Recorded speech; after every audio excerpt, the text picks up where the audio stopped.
Chapter 21 फिर से सामना।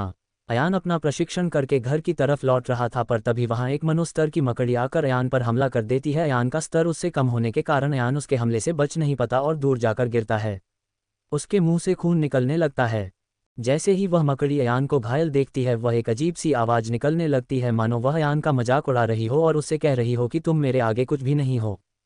जैसे ही अयान देखता है कि उसे मकड़ी का ध्यान उस पर नहीं है, वह जल्दी से जख्म ठीक करने वाली गोली और थकावट दूर करने गोली गली को खा लेता है। दोनों गोलियों को खाते ही अयान को अपने शरीर में फिर से ऊर्जा महसूस होने लगती है और वह अपने मन में सोचता है, अगर मुझे यहाँ से बचकर निकलना है तो अपनी असली मूल शक्ति का इस्तेमाल करना होगा, नहीं तो मैं इससे बच नहीं पाऊंगा। और यह कहते ही अयान अपनी असली मूल शक्ति को जागृत कर लेता है। जैसे ही अयान की मूल शक्ति जागृत होती है उसका पूरा शरीर बिजली से ढक जाता है, उसकी आंखें बेगानी हो जाती हैं और उसके आसपास बैगनी रंग की रोशनी निकलने लगती है। अयान के सितारे बढ़ जाने के कारण उसकी मूल शक्ति और ज़्यादा शक्तिशाली हो गई थी। अब अयान की शक्ति भी मनोस्तर के योद्धा जितनी ही हो गई थी। भले ही अयान का स्तर कम है पर उसकी मूल शक्ति कोई साधारण मूल शक्ति नहीं है। अयान की मूल शक्ति बाकी सभी मूल शक्तियों से शक्तिशाली तो थी ही, क्योंकि उसके पास बिजली की शक्ति थी, परंतु उसकी बिजली भी कोई साधारण बिजली नहीं थी, वो एक दिव्या स्वर्गीय बिजली थी। इसी कारण कम स्तर होने के बाद भी अपनी असली मूल शक्ति का इस्तेमाल करने पर उसकी शक्ति मनोस्तर जितनी हो गई। वह मकड़ी अयान के नए स्वरूप को देखती है, वह उससे थोड़ा डरने लगती है और जल्दी से अपने मुंह से जहर छोड़कर उस पर हमला कर देती है। जहर के लगने से पहले ही अयान वहां से हट जाता है। अयान की रफ्तार भी उस मकड़ी जितनी हो गई थी। ये देखकर कि अयान उसके वार से बच गया है, वह मकड़ी फिर से उस पर वार करती है पर अयान इस बार भी बच जाता है। अयान को यूं बचता हुआ देखकर वह मकड़ी गुस्सा हो जाती है और एक अजीब सी आवाज़ में दहाड़ती है। उसके बाद वह अपने जाल से अयान पर हमला करती है पर अयान अपनी बिजली की तरंगे छोड़कर उसके जाल को पहले ही नष्ट कर देता है और ये देखकर वह मकड़ी और ज़्यादा गुस्से में आकर आसपास के पेड़ों को तोड़ती हुई अयान की तरफ बढ़ने लगती है। अयान उस मकड़ी से बचकर भागने लगता है। ज्ञान अयान से कहता है, अगर यह इसी तरह तुम्हारा पीछा करती रही तो जल्द ही तुम्हें पकड़ लेगी, तुम्हें यहाँ से बचकर भागने का कोई तरीका निकालना होगा। ये सुनकर अयान कहता है, तुम ठीक कह रहे हो, मुझे कुछ ना कुछ तो सोचना ही होगा। अयान थोड़ी देर सोचने के बाद अपनी जगह पर रुक जाता है। ये देखकर कि अयान अपनी जगह पर रुक गया है, वह मकड़ी अपने हाथ से अयान पर वार करती है पर अयान अपने पैरों में बिजली केंद्रित करके मकड़ी के नीचे से निकालकर पीछे पहुंच जाता है। अयान के पैरों से बिजली निकालकर धरती पर विस्फोट होता है, जिससे वहां पर धूल उड़ने लगती है और उसे मकड़ी को कुछ समझ में नहीं आता। इसी मौके का फायदा उठाकर अयान अपनी पूरी ऊर्जा लगाकर थंडर 5 का इस्तेमाल करके उसे मकड़ी के पीछे वार करता है। जैसे ही थंडर 5 उस मकड़ी से टकराता है वह मकड़ी बहुत जोर से चिल्लाती है और वहीं पर बेहोश हो जाती है। ये देखकर कि वह मकड़ी बेहोश हो गई है, अयान एक लंबी सांस लेता है और जल्द से जल्द वहां से निकल जाता है। रास्ते में ज्ञान से कहता है, मेरी किस्मत सच में बहुत अच्छी है, अगर मेरे पास इतनी शक्तिशाली मूल शक्ति नहीं होती तो आज तो मैं मर ही जाता। इतनी शक्तिशाली मूल शक्ति होने के कारण ही मैं आज उस मकड़ी से बच पाया, वरना अगर आज मेरे पास साधारण बिजली होती तो मेरा मरना पक्का था। ज्ञान कहता है, ये तो तुम बिल्कुल सही कह रहे हो, तुम्हारी किस्मत सच में बहुत अच्छी है जो तुम्हारे पास स्वर्गीय दिव्या बिजली है, इस कारण तुम अपने से एक स्तर ऊपर के योद्धा से भी लड़ सकते हो। कुछ देर बाद अयान घर पहुंच जाता है। घर पहुंचने पर बूढ़े बाबा अयान को इतना ज़्यादा घायल और थका हुआ देखकर कहते हैं, क्या हुआ, आज तुम कुछ ज़्यादा ही घायल और थके हुए दिख रहे हो, तुमने किसी ताकतवर तिलिस्मी जानवर से लड़ाई की है। ये सुनकर अयान कुछ बोलने ही वाला था, तभी ज्ञान उसे याद दिलाते हुए कहता है, अगर तुमने इन्हें बताया कि तुमने अपने से एक स्तर के ऊपर के तिलिस्मी जानवर से लड़ाई की है और बचकर भी आ गए हो, तो तुम्हें इन्हें अपनी असली मूल शक्ति के बारे में बताना होगा, इसलिए इन्हें अभी कुछ मत बताना। ये सुनकर अयान ज्ञान से कहता है, तुमने अच्छा याद दिला दिया, मैं तो भूल ही गया था, अभी मैं बोलते ही वाला था। ज्ञान ये सब अयान के मन में कह रहा था, इस कारण बूढ़े बाबा को कुछ भी सुनाई नहीं दे रहा था। अयान को सोच में डूबा हुआ देखकर बूढ़े बाबा पूछते हैं, क्या हुआ अयान, क्या सोच रहे हो, बताओ, क्या तुमने किसी शक्तिशाली तिलिस्मी जानवर से लड़ाई की है जो तुम इतनी ज़्यादा घायल हो गए हो। ये सुनकर अयान कहता है, नहीं नहीं बूढ़े बाबा, दरअसल मैं तो अपनी ही बराबर के एक तिलिस्मी जानवर से लड़ाई की थी, जैसे ही मैंने उसे मारा एक दूसरा तिलिस्मी जानवर वहां आ गया, उस समय मैं बहुत ज़्यादा थका हुआ था, इसीलिए उससे लड़ते समय में इतना ज़्यादा घायल हो गया। अयान की बात सुनकर बूढ़े बाबा उसकी बात मान लेते हैं और कुछ नहीं पूछते। उसके बाद उनके साथ बैठकर खाना खाता है और कुछ और बातें करता है। वह कहते हैं, अयान, मैंने आज से पहले किसी भी योद्धा को अपने सितारे इतनी जल्दी जल्दी बढ़ते हुए नहीं देखा, तुमने 3 महीने में ही अपने 3 सितारे पढ़ लिए हैं, यहाँ आए तुम्हें बस 3 महीने ही हुए हैं, परंतु तुम पूरी तरह से बदल गए हो। ये सुनकर अयान कहता है, हाँ, मुझे भी यकीन नहीं होता कि मैं इतना ज़्यादा बदल गया हूँ, ये सब ज्ञान की वजह से हुआ है, अगर वह मुझे प्रशिक्षण नहीं देता और वह दिव्या जल, तो शायद मैं इतनी जल्दी जल्दी अपने सितारे नहीं बढ़ा पाता। अयान की यह बात सुनकर बूढ़े बाबा कहते हैं, तुम सच में बहुत ज़्यादा किस्मत वाले हो अयान, जो तुम्हें तिलिस्मी किताब मिली। कई बड़े बड़े योद्धा इस किताब को ढूंढने में अपना पूरा जीवन लगा देते हैं पर उन्हें ये कभी नहीं मिलती, और तुम्हारे पास ये तिलिस्मी किताब है, मुझे तो यकीन नहीं होता। बूढ़े बाबा की बात सुनकर अयान कहता है, यकीन तो मुझे भी नहीं होता कि इतनी कीमती चीज़ मुझ जैसे एक छोटे से बच्चे के पास है, पर ज्ञान सच में मेरे साथ है, ज्ञान मेरे पास है। अयान ये सोचते ही मन खुश हो जाता है। कुछ देर और बातें करने के बाद अयान अपनी साधना के लिए बैठ जाता है। अगले दिन सुबह उठते ही अयान फिर से प्रशिक्षण के लिए निकल जाता है। रास्ते में अयान ज्ञान से कहता है, अगर आज भी हमें वह मकड़ी मिल गई, फिर से उसका सामना करना पड़ा तो क्या करेंगे? अयान की बात सुनकर ज्ञान कहता है, क्या करेंगे इसे क्या मतलब है? तुम अपनी असली मूल शक्ति का इस्तेमाल करके उससे बच के भाग सकते हो, तो तुम इतना डर क्यों रहे हो? और अगर तुम उसके साथ युद्ध प्रशिक्षण करते हो तो ये तो तुम्हारे लिए और भी ज़्यादा फायदेमंद होगा और तुम अपना स्तर और जल्दी जल्दी बढ़ा पाओगे। तुम्हें इतनी ज़्यादा चिंता करने की ज़रूरत नहीं है। ज्ञान की यह बात सुनकर अयान कहता है, कह तो तुम सही रहे हो, मैं भले ही मैं उसे मार नहीं सकता, पर उससे बच के भाग तो सकता हूँ। थोड़ी देर और चलने के बाद अयान जंगल में अंदर तक आ जाता है और तिलस्मी जानवरों को ढूंढने लगता है। तभी उसे कुछ दूरी पर एक शक्ति महसूस होती है और वह एक गहरी सांस लेकर अपनी असली मूल शक्ति को जागृत कर लेता है, क्योंकि यह वही मकड़ी थी जिससे अयान ने कल लड़ाई लड़ी थी। अयान और वह मकड़ी फिर से लड़ने लगते हैं, पर दोनों ही एक दूसरे पर भारी पड़ रहे थे। अयान को लड़ते लड़ते देर हो जाती है, पर वह उस मकड़ी को हरा नहीं पा रहा होता, इसलिए वह वहां से भागकर थोड़ी दूरी पर छप जाता है और अपनी ऊर्जा को फिर से इकट्ठा करने के बाद उस मकड़ी के पास जाकर लड़ने लगता है। अपनी असली मूल शक्ति का इस्तेमाल करने के कारण अयान की शक्ति भी उस मकड़ी के जितनी ही हो गई थी। इसी कारण वह मकड़ी अयान को हरा नहीं पा रही थी। लड़के लड़के दोनों ही बहुत ज़्यादा घायल हो जाते हैं। इस बार भी अयान उस मकड़ी को हरा नहीं पाता और वहां से भागने लगता है। मकड़ी और अयान दोनों ही बहुत ज़्यादा घायल हो गए थे। वह मकड़ी अभी भी अयान का पीछा कर रही थी। तो आपको क्या लगता है, इन दोनों में से कौन जीतेगा? क्या अयान इस मकड़ी को मार पाएगा? चैप्टर 22 तिलिस्मी मकड़ी का खात्मा। अगले दिन जब अयान प्रशिक्षण करने तिलिस्मी जानवरों के इलाके में जाता है, वहां उसे फिर से वही मनोस्तर की मकड़ी मिल जाती है। उसके बाद अयान उससे लड़ने लगता है। दोनों एक दूसरे पर भारी पड़ रहे थे। अयान बहुत ज़्यादा घायल होने के कारण वहां से भागने लगता है। वह मकड़ी भी उसका पीछा करने लगती है। भागते भागते अयान वहां से बहुत आगे आ जाता है। अब उस मकड़ी ने भी अयान का पीछा करना बंद कर दिया था, क्योंकि वह भी थक गई थी। अयान जब पीछे मुड़कर देखा है कि वह मकड़ी उसका पीछा नहीं कर रही है, वह वहीं पर रुककर अपने घुटनों पर हाथ रखकर लंबी लंबी सांसें लेने लगता है और ज्ञान से कहता है, आज फिर से बच गया, मुझे लगा था इस बार मैं उसे हरा दूंगा, पर शायद इतना काफ़ी नहीं है। अयान की यह बात सुनकर ज्ञान उससे कहता है, फिर भी तुम काफ़ी अच्छा लड़े, वह तुमसे एक स्तर ऊपर की है, पर फिर भी तुम उसे बराबर की टक्कर दे पा रहे हो, अभी तुम्हारे लिए यह बहुत है। ज्ञान की बात सुनकर अयान कहता है, हाँ तुम ठीक कह रहे हो, मैं उसे जल्दी हरा दूंगा। ये कहकर अयान वहीं पर आराम करने लगता है और जब वह फिर से सामान्य हो जाता है, उसके बाद वह फिर से उस मकड़ी को ढूंढने लगता है। जैसे ही वह मकड़ी अयान को देखते हैं, वह उस पर फिर से हमला कर देती है और अयान भी अपनी असली मूल शक्ति जागृत करके उससे लड़ने लगता है। कुछ देर लड़ने के बाद वह मकड़ी अयान पर भारी पड़ने लगती है और ये देखकर अयान वहां से भागने लगता है। दरअसल वह मकड़ी बड़ी होने के कारण जंगल के पेड़ों को तोड़ती हुई अयान का पीछा करती थी, पर अयान का शरीर छोटा होने के कारण और साथ ही साथ अपनी बिजली की शक्ति होने के कारण वह तेजी से उस जंगल में भाग पा रहा था, इसलिए अयान उससे बचकर भाग जाता था। अयान थोड़ी दूर जाकर कहता है, इस बार भी मैं उसका ज़्यादा कुछ नहीं कर पाया, उल्टा मुझे ही वहां से भागना पड़ा। ये सुनकर ज्ञान कहता है, तुम्हें चिंता करने की जरूरत नहीं है, इसमें तुम्हारा ही फायदा है, तुम जितना उसके साथ लड़ोगे उतना अपने आप में सुधार कर पाओगे। ये सुनकर अयान कहता है, तुम ठीक कह रहे हो, इसमें मेरा ही फायदा है, मैं अब पहले से बेहतर हो गया हूँ। कल से तो काम ही घायल हुआ हूँ, वरना कल तो उठाते नहीं बन रहा था, आज कम से कम सही सलामत यहाँ तक तो आ ही गया। ज्ञान से कुछ देर और बातें करने के बाद अयान घर की तरफ निकल जाता है। घर पहुंचकर वह खाना खाने के बाद फिर से अपनी साधना करने के लिए बैठ जाता है। अब अयान रोज सुबह उठकर तिलिस्मी जानवरों के इलाके में जाकर इस मकड़ी से लड़ता है, पर वह अभी तक उसे मकड़ी को मार नहीं पाया है। लेकिन अयान की लड़ने की कला पहले से बहुत अच्छी हो गई है और उसकी अपनी मूल शक्ति पर अच्छा काबू हो गया है और उसने अपनी थंडर 5 तकनीक को भी और अच्छे से इस्तेमाल करना सीख लिया है। अयान को ऐसा करते करते 15 दिन हो जाते हैं। आज 16वां दिन है। अयान फिर से उसी जंगल की तरफ गया है। अयान उस मकड़ी को ढूंढ रहा था। ढूंढते ढूंढते वह ज्ञान से कहता है, आज तो इसका आखिरी दिन होने वाला है। ये सुनकर ज्ञान कहता है, हाँ तुमने इंतजाम ही ऐसा किया है। और यह बात सुनकर अयान के चेहरे पर एक मुस्कुराहट आ जाती है। थोड़ी देर ढूंढने के बाद ही उसे वह मकड़ी दिख जाती है। इतने दिन उस मकड़ी से लड़ने के बाद अयान को उसके इलाके के बारे में और वहाँ के आसपास के इलाके के बारे में बहुत अच्छे से पता चल गया था।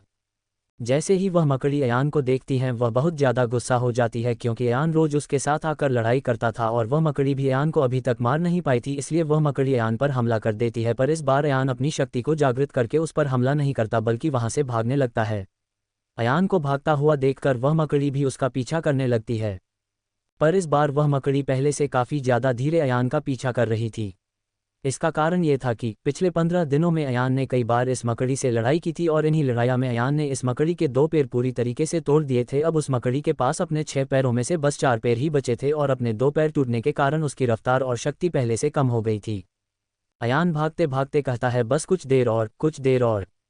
भगाने के बाद अयान एक छोटे पहाड़ के सामने आ जाता है। अब आगे जाने का कोई रास्ता नहीं था। ये देखकर कि अयान अब आगे नहीं जा सकता, वह मकड़ी तेजी से उसकी तरफ बढ़ने लगती है, पर जैसे ही वह मकड़ी अयान के पास आती है, अयान अपने पैरों में से बिजली को छोड़ते हुए एक बहुत ही ऊंची छलांग लगता है और उस पहाड़ के ऊपर पहुंच जाता है। उस पहाड़ के ऊपर पहुंचते ही अयान उस पहाड़ के ऊपर रखी चट्टानों में जोर जोर से अपने मुंह के मारत है, जिस कारण वह सारी चट्टानें उस मकड़ी के ऊपर गिरने लगती है। जैसे ही उस मकड़ी को समझ में आता है कि अयान ने उसे फंसाया है, वह वहां से भागने लगती है, पर अब बहुत देर हो गई थी। एक चट्टान आकर सीधा उसकी पीठ पर गिरती है, जिस कारण वह वहीं चट्टान के नीचे दब जाती है और उसके बाद और भी चट्टानें उसके ऊपर आकर गिर जाती हैं और वह उन चट्टानों के नीचे दब जाती है। वह बहुत ज़्यादा घायल हो गई थी, उसके शरीर में से काला खून निकलने लगा था। ये देखकर कि वह मकड़ी फंस गई है, अयान जल्दी से नीचे आता है और कहता है, तुमने मुझे बहुत परेशान किया है, आज तुम्हारा आखिरी दिन है। और यह कहकर अयान अपनी पूरी ऊर्जा लगाकर थंडर 5 तकनीक का इस्तेमाल करके उस मकड़ी पर वार करता है। जैसे ही थंडर 5 उस मकड़ी से टकराता है, उसके अंदर से एक चीज़ निकलती है। ये चीज़ उस मकड़ी की आखिरी चीख थी और वह मकड़ी वहीं पर मर जाती है। अयान जैसे ही देखता है कि वह मकड़ी मर गई है, वह बहुत ज़्यादा खुश होकर चिल्लाने लगता है और कहता है, मैंने इसे मार ही दिया। इसने बहुत ज़्यादा परेशान किया, पर मैंने इसे आखिर में मर ही दिया। ज्ञान, देखो मैंने इसे मार दिया। ये सुनकर ज्ञान कहता है, हाँ हाँ, मुझे भी दिख रहा है कि तुमने इसे मार दिया है और सच में ये बहुत खुशी की बात है। इस मकड़ी के चक्कर में तुमने पिछले कुछ दिनों में किसी दूसरे जानवर से लड़ाई ही नहीं की है, पर इससे लड़न में तुम्हारा बहुत ज़्यादा फ़ायदा हुआ है। तुम कई चीज़ों में पहले से बहुत अच्छे हो गए हो। ये सुनकर अयान कहता है, हाँ, इतने परेशान तो बहुत किया, पर उससे ज़्यादा यह मेरा फ़ायदा करा कर गई है। फिर अयान उसे मकड़ी का तिलिस्मी पत्थर निकलता है और वहाँ से निकलकर बूढ़े बाबा के पास जाने लगता है। घर पहुंचने पर बूढ़े बाबा अयान को देखकर कहते हैं, आज तुम कुछ ज़्यादा ही खुश लग रहे हो, लगता है तुमने आज किसी ताकतवर जानवर को मार दिया है। ये सुनकर अयान मुस्कुराते हुए कहता है, हाँ, एक तिलिस्मी जानवर मुझे कहीं दिन से परेशान कर रहा था, पर आज मैंने उसे ठिकाने लगा दिया है। ये सुनकर बूढ़े बाबा कहते हैं, अच्छा ये बात है, पर तुम कुछ ज़्यादा ही खुश हो, मानो तुमने अपने से ऊंचे स्तर के तिलिस्मी जानवरों को हराया हो। ये सुनकर अयान कुछ नहीं कहता और मुस्कुरा देता है।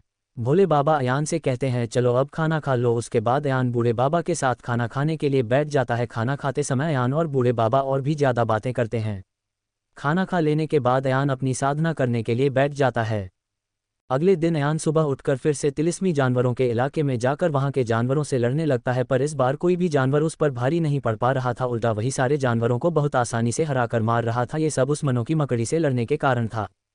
अयान शाम तक इसी तरह से अलग अलग जानवरों से लड़ता है और कुछ समय निकालकर जंगल में साधना भी करता है और शाम होने पर फिर से बूढ़े बाबा के पास निकल जाता है। अब अयान रोजीना इसी तरह से अपना प्रशिक्षण करने लगता है और बहुत ज़्यादा मेहनत करता है। अब अयान का शरीर पहले जैसा दुबला पतला नहीं रहा था, बल्कि अब उसका शरीर बहुत ज़्यादा कटीला और आकर्षित लगने लगा था। इसी तरह प्रशिक्षण करते करते अयान को 15 दिन और बीत जाते हैं। अयान को यहाँ आए पूरे 4 महीने हो गए थे। आज उसके चौथे महीने का आखिरी दिन था। जैसे ही उसे दिन अयान अपनी आंखें खोलता है, वह अपने शरीर को देखने लगता है और बहुत ज़्यादा खुश होकर दूर दूर से हंसने लगता है। उसकी हंसने की आवाज़ सुनकर बूढ़े बाबा वहाँ आ जाते हैं। जैसे ही बूढ़े बाबा अयान को देखते हैं, वह चौंक जाते हैं। आपको क्या लगता है, आखिर अयान इतना ज़्यादा खुश क्यों हो रहा था और बूढ़े बाबा उसे देखकर चौंक क्यों गए थे? क्या बूढ़े बाबा ने अयान की असली मूल शक्ति को देख लिया था? बूढ़े बाबा जैसे ही अयान की आवाज़ सुनकर अंदर आते हैं, वह अयान को देखकर चौंक जाते हैं और उसकी तरफ देखते हुए कहते हैं, तुमने 8वां सितारा पार कर लिया, पर यह कैसे हो सकता है? तुमने 1 महीने पहले ही 7वां सितारा प्राप्त किया था और अब अगले ही महीने 8वां सितारा भी प्राप्त कर लिया। मुझे समझ में नहीं आ रहा है, कोई इतनी जल्दी कैसे अपने स्तर को बढ़ा सकता है? लगता है तिलिस्मी किताब का दिया हुआ दिव्य जल बहुत ज़्यादा खास है, तभी तुम इतनी जल्दी अपने सितारों को बढ़ा पा रहे हो, वरना 6वें सितारे के बाद 7वें, 8वें और 9वीं सितारे को बढ़ा पाना बहुत ज़्यादा मुश्किल होता है। भले ही वह सितारे किसी भी स्तर के क्यों ना हो, पर तुम हर एक सितारे को बस 1 महीने में ही पार कर रहे हो। बूढ़े बाबा की यह बात सुनकर अयान उनसे कहता है, आप ठीक कह रहे हैं, ये सब ज्ञान के प्रशिक्षण और इस दिव्य जल के कारण हो रहा है, वरना मैं इतनी जल्दी अपना स्तर कभी नहीं बढ़ा पाता। आज मुझे यहाँ पूरे 4 महीने बीत गए हैं और मैं सिर्फ 4 महीने में ही प्रथम स्तर के तीसरे सितारे से 8वें सितारे पर पहुँच गया हूँ। कभी कभी तो मुझे भी यकीन नहीं होता है कि मैं इतनी जल्दी इतने स्तर पार कर रहा हूँ। ये की वजह से ही हो रहा है। ये सुनकर ज्ञान लॉकेट के अंदर से ही अयान के मन में कहता है, ये सब सिर्फ मेरे कारण ही नहीं, तुम्हारी मेहनत और लगन के कारण भी है। अगर तुम ज़्यादा मेहनत नहीं करते तो तुम कभी यहाँ तक नहीं पहुँच पाए। पिछले 4 महीने में तुमने बिना रुके इतना ज़्यादा प्रशिक्षण किया है जितना हर कोई मामूली योद्धा नहीं कर सकता, इसलिए तुम्हें मुझे बार बार धन्यवाद देना बंद कर देना चाहिए। ये सुनकर अयान कहता है, हाँ तुम ठीक कह रहे हो, पर अगर तुम होते ही नहीं तो मैं कभी इतने आगे नहीं आ पाता, इसलिए ज्ञान फिर से मैं तुम्हारा धन्यवाद करता हूँ। ये सुनकर ज्ञान कहता है, तुम्हें समझाने का कोई फ़ायदा नहीं है, मेरी बात सुनते नहीं हो, मेरे कहने के बाद भी बार बार मुझे धन्यवाद कहते रहते हो। ये सुनकर अयान ज्ञान से कहता है, अगर मैं हर रोज़ भी तुम्हें धन्यवाद कहूँ तो भी काम है, क्योंकि मुझे तो लगा था कि मैं अब हमेशा कमज़ोर ही रहूँगा, पर तुम्हारे आने से मैं आगे बढ़ पा रहा हूँ। और यह कहते कहते अयान थोड़ा सा भावुक हो जाता है। अयान को भावुक होता हुआ देखकर ज्ञान कहता है, ठीक है, पर तुम्हें इतना ज़्यादा भावुक होने की ज़रूरत नहीं है, तुम मुझे अपना भाई ही तो मानते हो और एक भाई दूसरे भाई की मदद तो करता ही है। ये बात सुनकर अयान मुस्कुराने लगता है और कुछ नहीं कहता। अयान को यूं अपने आप में खोया हुआ देखकर बूढ़े बाबा कहते हैं, अरे क्या हुआ, एकदम से कहाँ खो गए। ये सुनकर अयान कहता है, कुछ नहीं, और बूढ़े बाबा से थोड़ी देर और बात करके वहाँ से अपने प्रशिक्षण के लिए निकल जाता है। तिलिस्मी जानवरों के इलाके में आकर अयान फिर से तिलिस्मी जानवरों से लड़ने लगता है। कुछ देर बाद अयान एक पेड़ के नीचे बैठकर आराम कर रहा था, तभी दूर से उसे बहुत ही ज़्यादा शक्तिशाली तरंगें महसूस होती हैं। उन तरंगों को देखकर वह डर जाता है और कहता है, ज्ञान ये तो मुझे किसी महावीर स्तर के तिलिस्म जानवर की शक्ति लग रही है, और ऐसे एक नहीं शायद 2 जानवर हैं। क्या इतना शक्तिशाली जानवर इस जंगल में है? इन जानवरों का स्तर पिताजी जितना ही है। ये सुनकर ज्ञान अयान से कहता है, मुझे भी यह शक्ति महसूस हो रही है, यह महावीर स्तर की शक्ति ही है, लगता है ये वही जानवर है जिनके बारे में बूढ़े बाबा ने मुझे बताया था। उन्होंने मुझसे कहा था कि इस जंगल के दक्षिणी क्षेत्र में एक बाघिन रहती है जो कि एक बहुत ज़्यादा शक्तिशाली तिलिस्मी जानवर है। दक्षिणी इलाका इसी का है, पर यह दूसरा जानवर कौन है इसके बारे में मुझे कुछ नहीं पता। ज्ञान की बात सुनकर आयन कुछ सोचते हुए कहता है, ज्ञान क्या हमें इस लड़ाई को देखने के लिए चलना चाहिए? ये सुनकर ज्ञान कहता है, देखने के लिए तो चल सकते हैं, पर उनमें से किसी एक ने भी तुम्हें देख लिया तो फिर तो तुम्हें कोई भी नहीं बचा पाएगा। ये सुनकर अयान कहता है, अरे तुम चिंता मत करो, मैं उन्हें बस दूर से ही देखूंगा, उनके ज़्यादा पास नहीं जाऊंगा। ऐसा करते हैं, हम दक्षिणी पर्वत पर चलते हैं, वहां से हम उन दोनों जानवरों को देख पाएंगे। ज्ञान को भी अयान का ये सुझाव अच्छा लगता है और वह उसे हाँ कह देता है। वह दक्षिणी पर्वत की तरफ चलने लगता है। कुछ देर चलने के बाद वह उत्तरी पर्वत से दक्षिणी पर्वत पर पहुंच जाता है।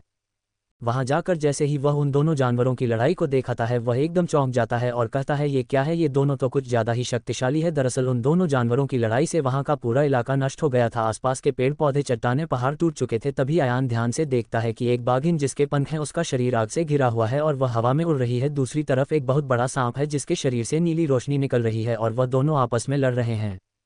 अयान उन दोनों को देखकर ज्ञान से कहता है, इन दोनों को देखकर तो ये लग रहा है यह बाघिन इस सांप से ज़्यादा शक्तिशाली है। बाघिन के सितारे इस सांप से ज़्यादा है, पर फिर भी यह उस सांप से ज़्यादा घायल लग रही है, और इस बाघिन की मूल शक्ति आग है, वही उसे सांप की मूल शक्ति पानी की है, फिर भी यह इतना ज़्यादा घायल कैसे हो सकती है? अयान की बातें सुनकर ज्ञान कहता है, कह तो तुम बिल्कुल ठीक रहे हो, इस समय इस बाघिन का पलड़ा भारी होना चाहिए था, पर जीत यह सांप रहा है। जरूर कुछ ऐसी बात है जो हमें पता नहीं है, हमें देखना चाहिए कि आगे क्या होता है। अयान कहता है, हाँ, और फिर उन दोनों की लड़ाई को देखने लगता है। दूसरी तरफ वह दोनों तिलिस्मी जानवर आपस में लड़ रहे थे। वह बाघिन उस सांप पर बार बार अपनी मूल शक्ति जो कि आग की थी उस पर वार कर रही थी, पर बहुत ज़्यादा घायल और कमज़ोर होने के कारण वह सांप उसके सारे वारों से बच रहा था। ये देखकर कि वह सांप उसके सारे हमलों से बच रहा है, वह बाघिन बहुत ज़्यादा गुस्सा हो जाती है और एक बहुत जोर की दहाड़ मरती है। उसके दहाड़ते ही उसके शरीर में से और ज़्यादा आग निकलने लगती है। वहाँ का तापमान एकदम से बढ़ जाता है। ये शक्ति अयान को भी महसूस होती है, उसे भी एकदम से बहुत ज़्यादा गर्मी लगने लगती है। वह ज्ञान से कहता है, सच में महावीर स्तर के योद्धा या तिलिस्मी जानवर बहुत ज़्यादा शक्तिशाली होते हैं, मैं इसे इतना ज़्यादा दूर हूँ फिर भी मुझे इतनी ज़्यादा गर्मी लग रही है। दूसरी तरफ वह बाघिन उस सांप पर अपनी किसी तकनीक से हमला करने जा रही थी, जिसके कारण इतनी ज़्यादा शक्ति वहाँ पर जमा हो रही थी। दरअसल तिलिस्मी जानवर जैसे जैसे अपना स्तर बढ़ते जाते हैं, उनके दिमाग की क्षमता भी बढ़ जाती है और वह भी इंसानों की ही तरह अलग अलग तकनीक का इस्तेमाल कर सकते हैं, और अगर कोई जानवर अपने स्तर को रति योद्धा तक बढ़ा दे तो वह एक इंसान के रूप में भी आ सकता है। वह बाघिन फिर से दहाड़ती है और उसके मुंह में से एक आग का गोला निकालकर उस सांप की तरफ बढ़ने लगता है। यह आग का गोला साधारण आग की तरह नहीं था, ये पूरा लाल था, मानो कि आग का नहीं खून का गोला हो। जैसे ही यह आग का गोला उस सांप से जाकर टकराता है, वह सांप बहुत जोर की चिक निकालकर वहीं पर गिर जाता है। बाघिन के इस हमले से उसे सांप की मृत्यु हो जाती है। उस सांप के मरते ही वह बाघिन भी धरती पर गिर जाती है। दरअसल इतना ज़्यादा घायल और थकी हुई होने के कारण उसने एक बहुत ही उच्च स्तर की तकनीक का इस्तेमाल किया था, इसी कारण वह खुद भी अधमरी हालत में आ गई थी। जैसे ही अयान देखता है कि उस बाघिन में उस सांप को मार दिया है, वह ज्ञान से कहता है, ज्ञान अभी तो ये सांप उस बाघिन पर भारी पड़ रहा था, पर उस बाघिन में तो अपनी एक ही ताकतवर तकनीक के इस्तेमाल से उस सांप को मार दिया। ये सुनकर ज्ञान कहता है, हाँ मुझे भी लग रहा था कि आज यह बाघिन मरने वाली है, पर उसने तो सारा खेल ही पलट दिया। उसके बाद अयान फिर से उस बागान को देखने लगता है।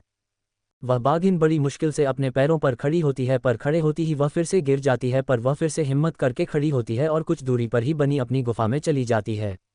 दक्षिणी पर्वत पर अयान महसूस करता है कि एकदम से उस बाघिन की शक्ति उसे बिल्कुल भी महसूस नहीं हो रही है, और वह यह महसूस करते ही अयान चौंक जाता है और कहता है, ये कैसे हो सकता है? अभी कुछ देर पहले तक तो मुझे उस बाघिन की शक्ति महसूस हो रही थी, पर अब क्या हो गया है? कहीं वह मर तो नहीं गई? क्या ऐसा हो सकता है ज्ञान? तो आपको क्या लगता है, क्या वह बाघिन मर गई है या फिर कुछ और बात है? अयान को की शक्ति महसूस क्यों नहीं हो रही है? अगर आपको ये सारी बातें जाननी है। 24 महावीर स्तर का तिलिस्मी पत्थर। 24 महावीर स्तर का तिलिस्मी पत्थर। बाघिन ने उस सांप को अपनी एक खतरनाक तकनीक का इस्तेमाल करके मार देती था और फिर खुद भी बहुत ज़्यादा घायल हो जाती है। वह वहां से निकलकर अपनी गुफा में पहुंच जाती है। कुछ देर बाद अयान को महसूस होता है कि उस बाघिन की शक्ति उसे महसूस नहीं हो रही है, और यह महसूस करके वह ज्ञान से कहता है, ज्ञान कहीं वह मर तो नहीं गई? अयान की यह बात सुनकर ज्ञान कहता है, लग तो ऐसा ही रहा है, वह पहले से ही बहुत घायल थी और इतनी खतरनाक तकनीक का इस्तेमाल करने के बाद शायद वह मर गई है।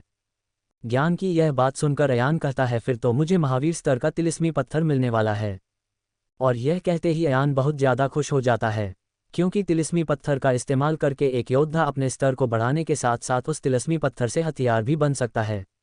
इसके अलावा तिलिस्मी पत्थर से कहीं औषधीय या गोलियां भी बनती हैं जो योद्धाओं के लिए बहुत ही ज़्यादा फायदेमंद होती हैं, पर इन तिलिस्मी पत्थरों को प्राप्त करना इतना आसान नहीं, क्योंकि उच्च स्तर के तिलिस्मी जानवरों को मारना हर किसी के बस की बात नहीं है। अयान की बात सुनकर ज्ञान कहता है, लगता है तुम भूल गए हो कि तुम एक बिजली मूल शक्ति वाले योद्धा हो और वह बाघिन एक अग्नि मूल शक्ति की तिलिस्मी जानवर थी, इसलिए उसका तिलिस्मी पत्थर तुम्हारे साधना में कोई मदद नहीं करेगा। तुम सिर्फ उससे कोई जड़ी बूटी या हथियार बना सकते हो, और उस हथियार के साथ तुम अपनी बिजली की शक्ति को जोड़ भी नहीं सकते। इसलिए भले ही तुम्हें इतने उच्च स्तर का तिलिस्मी पत्थर ऐसे ही मिल रहा है, पर तुम्हारे लिए उसका कोई ज़्यादा इस्तेमाल नहीं है। और रही बात उस सांप की, तो वह भी पानी की मूल शक्ति वाला तिलिस्मी जानवर था, उसका तिलिस्मी पत्थर भी तुम्हारे ज़्यादा काम का नहीं है। ज्ञान की बात सुनकर अयान थोड़ा सा निराश हो जाता है और कुछ सोचते हुए कहता है, तुम ठीक कह रहे हो, इसका मेरे लिए कोई इस्तेमाल नहीं है, पर मैं इसे किसी को दे तो सकता हूँ ना, जिसकी मूल शक्ति अग्नि हो। ये सुनकर ज्ञान कहता है, हाँ हम ऐसा जरूर कर सकते हैं, पर तुम इतने उच्च स्तर का तिलिस्मी पत्थर दोगे किस? इस पर अयान कहता है, मैं इस पत्थर को अपने छोटे भाई जय को दूंगा, वह हमेशा ही मेरी बहुत ज़्यादा मदद करता था। जब मैं यहाँ से वापस लौटूंगा तब मैं इस पत्थर को उसे दे दूंगा, इससे उसकी साधना में बहुत ज़्यादा मदद होगी। और इस दूसरे तिलिस्मी पत्थर को मैं भेज दूंगा। वैसे भी हमें जड़ी बूटियाँ खरीदने के लिए काफ़ी सोने के सिक्कों की ज़रूरत है, और इस पत्थर को भेजने से हमें आराम से बहुत सारे सोने के सिक्के मिल जाएंगे। महल से हम जो सोने के सिक्के लेकर आए थे अब उनमें से बहुत कम बचे हैं। इस पत्थर को बेचने से हमारी यह समस्या पूरी तरह से खत्म हो जाएगी। ये सुनकर ज्ञान करता है, जितनी फिक्र वह तुम्हारी करता है उतनी ही तुम उसकी करते हो, तुम्हें जरूर इस पत्थर को उसे ही देना चाहिए। और उसे दूसरे पत्थर को बेचने का तुम्हारा प्रताप मुझे बहुत अच्छा लगा, लगता है तुम मेरे साथ रहकर समझदार होने लग गए हो। ये सुनकर अयान कहता है, मैं पहले से ही समझदार था, समझे हर जगह शुरू हो जाते हो बस। इसके बाद अयान उस पर्वत से उस बाघिन की गुफा की तरफ बढ़ने लगता है। कुछ देर में अयान वहां पर पहुंच जाता है। वहां पर पहुंचते वह उसे जगह को देखा है और कहता है, जब दो उच्च स्तर के योद्धा या तिलिस्म जानवर लड़ते हैं तब इतनी ज़्यादा तबाही हो सकती है। और उसे देखकर वह एक लंबी सांस लेकर उसे सांप की लाश के पास जाता है और कहता है, अगर मैं इसे लड़ता तो उसके एक ही बार में मर जात। फिर वह उसे सांप के तिलिस्मी पत्थर को निकाल लेता है। जैसे ही वह पत्थर अयान के हाथ में आता है, अयान कहता है, मैंने पहली बार इतने उच्च स्तर की तिलिस्मी पत्थर को इतने पास से देखा है, ये तो सच में कमल का है। वह पत्थर नीले रंग में चमक रहा था, जो कि देखने में बहुत ही सुंदर लग रहा था। उसके बाद अयान उसे तिलिस्मी पत्थर को अपने लॉकेट के अंदर रख लेता है और वहां से आगे बढ़ने लगता है, लेकिन तभी ज्ञान उससे कहता है, रुको। अयान ज्ञान की बात सुनकर अयान कहता है, क्या हुआ ज्ञान, तुमने मुझे रुकने के लिए क्यों कहा है? ये सुनकर ज्ञान कहता है, तुमने तिलिस्मी पत्थर को तो अपने साथ रख लिया है, पर तुम कुछ भूल नहीं रहे हो। ये सुनकर अयान कहता है, अब और क्या ले जाओ, पत्थर के अलावा यहाँ पर और क्या कीमती है? ये सुनकर ज्ञान कहता है, तुम हो तो एक बच्चे ही, मैं तुम्हें बताता हूँ, यह एक महावीर स्तर का तिलिस्मी जानवर है। इसकी हड्डियां, खान और इस सांप के जहर, यह सब भी बहुत ज़्यादा कीमती हैं। अगर हम इन सबको भी भेजेंगे तो हमें और ज़्यादा फ़ायदा होगा। क्या अब तुम समझे कि तुम्हें यहाँ से क्या ले जाना है?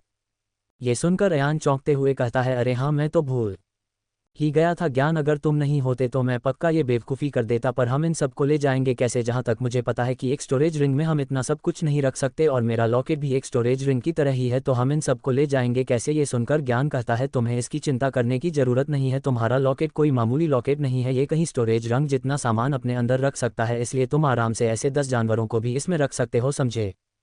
ये सुनकर अयान चौंकते हुए अपनी लॉकेट की तरफ देखा है और उसे अपने हाथ से छूकर कहता है, तुम आखिर मेरे पास आए कैसे हो? ये कहकर अयान एक लंबी सांस लेता है और अपनी बिजली की शक्ति को जागृत करके उसे सांप के खाल, हड्डियां और जहर को अलग अलग करके अपने लॉकेट में रखने लगता है। कुछ देर बाद अयान उस सांप के शरीर से सारी काम की वस्तुएं अपने लॉकेट में रख लेता है और फिर ज्ञान से कहता है, मैंने सब कुछ रख लिया है, क्या अब हमें चलना चाहिए? ये सुनकर ज्ञान कहता है, हाँ, अब तुम्हें उसे गुफा की तरफ जाना चाहिए। उसके बाद अयान उसे गुफा की तरफ बढ़ने लगता है। गुफा के बाहर पहुंचकर अयान ज्ञान से कहता है, क्या मुझे जाना चाहिए अगर वह जिंदा हुई तो? ये सुनकर ज्ञान कहता है, चिंता मत करो, अगर वह जिंदा होती तो हमें उसकी थोड़ी शक्ति तो महसूस होनी चाहिए थी, पक्का वह मर गई है, तुम्हें चिंता करने की जरूरत नहीं है। ये सुनकर अयान भी निश्चिंत होकर उसे गुफा के अंदर जाने लगता है। अयान जैसे ही गुफा के अंदर जाता है वह कहता है, जितनी छोटी यह बाहर से दिख रही थी अंदर से यह उतनी ही बड़ी है। उसके बाद वह उसे गुफा के अंदर चलने लगता है। अयान को चलते चलते काफ़ी देर हो गई थी। वह कहता है, ज्ञान ये कोई गुफा है या सुरंग खत्म होने का नाम ही नहीं ले रही है, मैं इतने अंदर तक आ गया हूँ। ये सुनकर ज्ञान कहता है, मुझे यहाँ कुछ अजीब सा महसूस हो रहा है, यहाँ कुछ तो है, तुम्हें अंदर जाकर देखना चाहिए। ज्ञान की यह बात सुनकर अयान कहता है, कुछ अजीब सा? पर क्या कहीं यहाँ कोई दूसरा तिलिस्मी जानवर तो नहीं है? ये सुनकर ज्ञान कहता है, नहीं, कुछ और ही है, तुम चलो हमें वही जाकर पता लगा का आखिर यह है क्या। ये सुनकर अयान और तेजी से अंदर की तरफ जाने लगता है। कुछ देर और चलने के बाद अयान को उस गुफा में दो रास्ते दिखाई देते हैं। ये देखकर अयान कहता है, अब मुझे किस तरफ चलना चाहिए? लेकिन तभी उसकी नज़र एक रास्ते पर पड़ती है, वहां पर बहुत सारा खून गिरा हुआ था। इस खून को देखकर वह कहता है, जरूर ये उसी बाघिन का खून होगा, वह इसी तरफ गई है, मुझे यही जाना चाहिए। और यह कहकर अयान उसी रास्ते पर आगे बढ़ने लगता है। कुछ देर और चलने के बाद अयान उसे गुफा के छोर पर पहुंच जाता है। वहां पर बहुत ज़्यादा अंधेरा था, इसीलिए अयान अपनी बिजली की शक्ति को अपने हाथ में केंद्रित करता है, जिससे वहां पर थोड़ा उजाला हो जाता है। अयान को सामने वही बाघिन दिखती है, जैसे देखकर वह डर जाता है, पर एक लंबी सांस लेकर कहता है, लगता है ये सच में मर गई। और उसे देखकर बहुत ज़्यादा खुश होता है और उसे बाघिन का तिलस्मी पत्थर निकालने के लिए आगे बढ़ने लगता है। लेकिन तभी उसकी नज़र दूसरी तरफ पड़ती है। जैसे ही वह उस तरफ देखता है वह चौंक कर कहता है, ये क्या है? उस चीज़ को देखते ही ज्ञान भी अयान के लॉकेट से बाहर आ जाता है और हवा में उड़ने लगता है। दोस्तों, आपको क्या लगता है कि वह बागान मर गई है या जिंदा है? अयान ने ऐसा क्या देख लिया जो वह इतना ज़्यादा चौंक गया और ज्ञान भी उसके लॉकेट से बाहर आ गया? कहीं अयान किसी बड़े खतरे में तो नहीं? चपच्चीस छोटा बाघ और रहस्यमयी पानी। चपच्चीस छोटा बाघ और रहस्यमयी पानी। अयान उसे गुफा के अंदर पहुंचकर उसे बाघिन का तिलिस्मी पत्थर निकालने के लिए बढ़ता है, लेकिन तभी उसकी नज़र दूसरी तरफ पड़ती है और वह चौंकर कहता है, ये क्या है? उस चीज़ को देखते ही ज्ञान भी बाहर आकर उड़ने लगता है। दरअसल वहां पर इस बाघिन का बेटा सो रहा था। अयान जान उसे देखकर बहुत ज्यादा डर जाता है और पीछे हट जाता है, पर जैंस वह देखता है कि उसने कोई हरकत नहीं की, तब उसे पता चलता है कि यह सो रहा है। ज्ञान उसे बाघ को देखते हुए कहता है, समझ में आया, ये बात इतनी ज्यादा कमजोर क्यों थी? कुछ देर पहले ही इसने अपने बेटे को जन्म दिया था, इसी कारण ये कमजोर हो गई थी और इसी मौके का फायदा उठाकर उसे सांप ने इस पर हमला कर दिया और इस वजह से इसे अपनी जान गंवानी पड़ी। अयान अभी भी उसे छोटे बैग को घर रहा था। ये देखकर कि अयान अभी भी उसे घूर रहा है, ज्ञान उससे कहता है, उसे ऐसे क्या देख रहे हो? कहीं तुम उसे पर हमला करने की तो नहीं सोच रहे? ऐसा कुछ तुम्हारे दिमाग में चल रहा है तो उसे तुरंत अपने दिमाग से निकाल दो। भले ही इसका जन्म थोड़ी देर पहले हुआ हो और इसमें अभी तक अपनी आंखें नहीं खोली हैं, पर यह मनोस्तर के 9वें सितारे पर पहले से ही है। ये तुम्हें सिर्फ एक बार में ही खत्म कर सकता है। ज्ञान की बात सुनकर अयान कहता है, मुझे भी इसकी शक्ति महसूस हो रही है और पता है कि यह मुझे बहुत ज़्यादा शक्तिशाली है, मैं इससे लड़ने की नहीं सोच रहा हूँ, ये तो बस इसके लिए बुरा लग रहा है। उसने अभी अपनी आंखें भी नहीं खोली हैं और उसकी माँ मर चुकी है, इसने तो उसे देखा भी नहीं। अयान की बात सुनकर ज्ञान कहता है, तुम्हें इसके लिए इतना ज़्यादा भावुक होने की ज़रूरत नहीं है, वैसे भी यह एक तिलिस्मी जानवर है और तुमने तो कई तिलिस्मी जानवरों को मारा है, फिर तुम्हें इतना ज़्यादा बुरा क्यों लग रहा है? ज्ञान की यह बात सुनकर अयान कुछ नहीं कहता। देखकर ज्ञान कहता है, तुम्हें इसके लिए बुरा महसूस करने की ज़रूरत नहीं है, इसे कुछ नहीं होने वाला, तुम इसकी चिंता छोड़ो और जल्दी से उसे बाघिन का तिल इसमें पत्थर निकाल लो, वरना अगर यह बात जाग गया तो तुम्हारे लिए बहुत बुरा होगा। ज्ञान की यह बात सुनकर अयान अपना सर हमें दिला देता है और फिर उसे बाघिन का तीरथ में पत्थर निकालने लगता है। थोड़ी देर बाद वह उसे दिल में पत्थर को निकाल लेता है। जैसे ही वह उसे अपने हाथ में लेता है, पत्थर लाल चमकने लगता है। बयान कहता है, ये काफ़ी ज़्यादा गर्म सो रहा है मुझे, और उसे तिलिस्मी पत्थर को अपने लॉकेट में रख लेता है। उसके बाद वह वहां से चुपचाप निकलने लगता है, लेकिन तभी ज्ञान उससे कहता है, अयान रुको। ये बात सुनकर अयान कहता है, क्या हुआ? ज्ञान अयान से कहता है, इस गुफा में कुछ और भी है। ज्ञान की बात सुनकर अयान उससे पूछता है, क्या? मैं तुमसे थोड़ी देर पहले कहा था कि मुझे यहाँ से एक अजीब सी ऊर्जा महसूस हो रही है, वह ऊर्जा मुझे अभी भी महसूस हो रही है, तुम्हें आसपास ढूंढना चाहिए। यह बात सुनकर अयान कहता है, लेकिन किस चीज़ की ऊर्जा? क्या वह कोई जानवर है? अयान की यह बात सुनकर ज्ञान कहता है, नहीं, वह कोई तेरी जानवर नहीं है, कुछ और ही है। तुम्हें इस गुफा में उसे चीज़ को ढूंढना चाहिए, हो सकता है तुम्हारे हाथ कोई अच्छी चीज़ लग जाए, लेकिन सावधानी से, अगर यह छोटा भाग जाग गया तो तुम खतरे में पड़ सकते हो। ज्ञान की यह बात सुनकर अयान उसे छोटे बैग की तरफ देखा है और अपना सिरका में दिला देता है। उसके बाद वह उस गुफा को ध्यान से देखने लगता है। कुछ देर और ढूंढने के बाद अयान ज्ञान से कहता है, ज्ञान क्या तुम्हें पूरा विश्वास है कि यहाँ पर कुछ है? मैंने लगभग हर एक कोने को ध्यान से देख लिया पर मुझे कुछ भी ऐसा नहीं मिला जो कि हमारे किसी काम का हो या कोई कीमती चीज़ हो। ज्ञान की यह बात सुनकर ज्ञान कहता है, हाँ मुझे वह शक्ति अभी भी महसूस हो रही है पर मैं समझ नहीं पा रहा हूँ आखिर में यह है क्या, एक बार और ध्यान से देखना चाहिए। ज्ञान की यह बात सुनकर अयान कहता है, ठीक है मैं एक बार और अच्छे से देख लेता हूँ, और यह कहकर वह उसे गुफा के आसपास देखने लगता है। इस बार भी उसे कुछ नहीं मिलता। अयान ज्ञान से कहता है, देखो मुझे इस बार भी कुछ नहीं मिला, शायद तुम्हें कुछ गलत में आभास हो रहा है, यहाँ पर कुछ भी नहीं है। ये सुनकर ज्ञान कहता है, यहाँ कुछ तो है पर हम उसे देख नहीं पा रहे। ज्ञान अयान से यह कह ही रहा था तभी अयान की नज़र उस गुफा में एक चट्टान पर जाती है। उसे चट्टान के ऊपर की तरफ एक पत्थर रखा हुआ था। अयान उस तरफ चलने लगता है। जैसे ही वह उसे पत्थर के पास पूछता है, वह देखता है कि वहाँ कुछ ऐसे निशान बने हुए हैं जैसा किसी चीज़ को खींचना पर बनते हैं। ये देखकर वह कहता है, लगता है मुझे मिल गया, और यह कहकर वह उन दोनों पत्थरों को वहाँ से हटा देता है। उन पत्थरों के वहाँ से हटते ही अयान देखा है उनके नीचे एक छोटे से गड्ढे में थोड़ा सा पानी भरा हुआ था। पानी को देखकर अयान ज्ञान से पूछता है, क्या ये क्या है? क्या यही वह चीज़ है जिसकी ऊर्जा तुम्हें महसूस हो रही थी? ये बात सुनकर ज्ञान कहता है, तुम सोच भी नहीं सकते, ये बहुत ही ज़्यादा कीमती चीज़ है, तुम्हारी किस्मत सच में बहुत अच्छी है। ये सुनकर अयान बहुत ज़्यादा खुश होकर कहता है, क्या क्या ये सच में कीमती है? पर यह है क्या है और हम इसका करेंगे क्या? ये सुनकर ज्ञान कहता है, ये कोई साधारण पानी नहीं है, इस पानी में प्रकृति की हजारों साल पुरानी आध्यात्मिक शक्ति है। ऐसी चीज़ों को बनने में हजारों सालों का समय लगता है।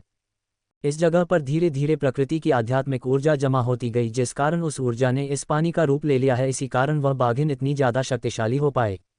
तुम इसका इस्तेमाल करके अपने एक से ज़्यादा सितारों को साथ में बढ़ा सकते हो, और अगर तुम्हारी किस्मत अच्छी रही तो तुम 3 सितारे तक बढ़ा सकते हो। और जैसे ही अयान ज्ञान की यह बात सुनता है, वह अपनी खुशी को काबू नहीं कर पाता और जोर से चिल्लाते हुए कहता है, क्या सच में मैं ऐसा कर सकता हूँ? अयान को यूं उछलता हुआ देखकर ज्ञान कहता है, अरे अपने आप पर काबू करो, अगर यह छोटा बाघ जाग गया तो तुम इस पानी को यहाँ से ले जाने की जगह यहीं पर रह जाओगे। ज्ञान की यह बात सुनकर अयान अपने आप पर काबू करते हुए कहता है, अरे मैं खुशी के मारे भूल ही गया था, मुझे माफ़ कर दो ज्ञान। अयान की यह बात सुनकर ज्ञान उससे कहता है, अब बातें करना बंद करो और जल्दी से एक बोतल निकालकर इस पानी को उसमें रख लो। अयान वैसा ही करता है, वह अपने लॉकेट में से एक बोतल निकलता है और उसे सारे पानी को संभालकर उसे बोतल में भर लेता है। इसके बाद वह उस बोतल को चूमते हुए कहता है, अब जल्दी ही मैं मनोस्तर पर पहुंच जाऊंगा। फिर वह उस बोतल को अपने लॉकेट में रख लेता है। उसके बाद वह वहां से निकलने लगता है। पर वहां से निकलते समय अयान इतना ज़्यादा खुश था कि वह ये ध्यान ही नहीं देता कि कब उसका पैर एक चट्टान से लग गया और वहीं पर गिर गया। उसके गिरते ही वह छोटा बाघ जाग जाता है। जैसे ही आया देखता है कि वह बाघ जाग गया है, अयान उसे देखकर बहुत ज़्यादा डर जाता है, अपनी जगह पर पीछे खिसकने लगता। जब वह बाघ सुनता है कि उसके आसपास कोई हलचल हो रही है तो वह अयान की तरफ ही बढ़ने लगता है, और ये देखकर अयान और भी ज़्यादा डर जाता है और ज्ञान से पूछता है, ज्ञान अब मैं क्या करूं? ये तो मेरी तरफ ही बढ़ रहा है, क्या मैं इस पर हमला कर दूं या अपनी असली मन शक्ति का इस्तेमाल करके यहाँ से भाग जाऊं? अयान की यह बात सुनकर ज्ञान कहता है, रुको, अभी ऐसी बेवकूफ़ी मत करना, अगर इसे तुमसे थोड़ा सा भी खतरा महसूस हुआ तो ये तुरंत तुम पर हमला कर देगा। भले ही तुम अपनी असली मूल शक्ति से अपने से एक स्तर ऊपर के योद्धा से लड़ सकते हो, लेकिन ऐसा तभी होता है जब उस योद्धा के सितारे 2 या 3 हो, लेकिन यह 9वें सितारे पर है, तुम यहाँ से इतनी आसानी से बचकर नहीं भाग पाओगे। ज्ञान की यह बात सुनकर अयान और ज़्यादा डर जाता है। धीरे धीरे वह बाघ अयान की तरफ ही बढ़ रहा था, पर जैसे ही वह बात अयान के पास आता है, कुछ ऐसा होता है जिसे देखकर अयान चौंक हो जाता है। दोस्तों, आपको क्या लगता है, क्या आया यहाँ से बचकर भाग पाएगा? ऐसा क्या हुआ था जिसे देखकर अयान चौंक गया था? जानने के लिए इस कहानी को सुनते रहिए।